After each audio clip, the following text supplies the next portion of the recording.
Sunroof है और उसके अलावा जितनी भी इसकी चीज़ें हैं वो जेन्युइन लगी हुई हैं, जो पाकिस्तान कस्टम ने पकड़ी हैं। और उसके बाद इस्लामाबाद में यहाँ पर कस्टम इंटेलिजेंस का जो वेयर हाउस है यहाँ पर लाएगी। अगली तरह आगे तक अगर दिखाएं मोहसिन आपको, तो यहाँ से भी आप देख रहे होंगे ग्रिल इसकी अपनी जेन्युइन कंडीशन के अंदर है, बम्पर इसका जेन्युइन कंडीशन के अंदर, फाइंडर, शीशे, आपको जो बाकी चीज़ें हैं वो भी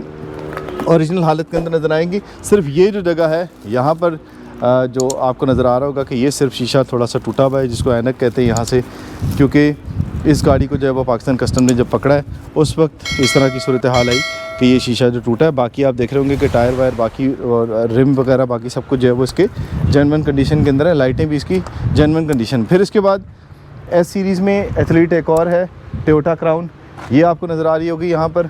ये भी अंदर आते साथ ही बिल्कुल सामने आपको नज़र आएगी, जापान व्हील्स इसके ऊपर लिखा हुआ है। और उसके बाद इसका जो फेक नंबर है वो इस वक्त नज़र नहीं आ रहा, लेकिन अभी आपको अगर मैं बताऊं तो ये इसकी गाड़ी की कंडीशन बहुत अच्छी है।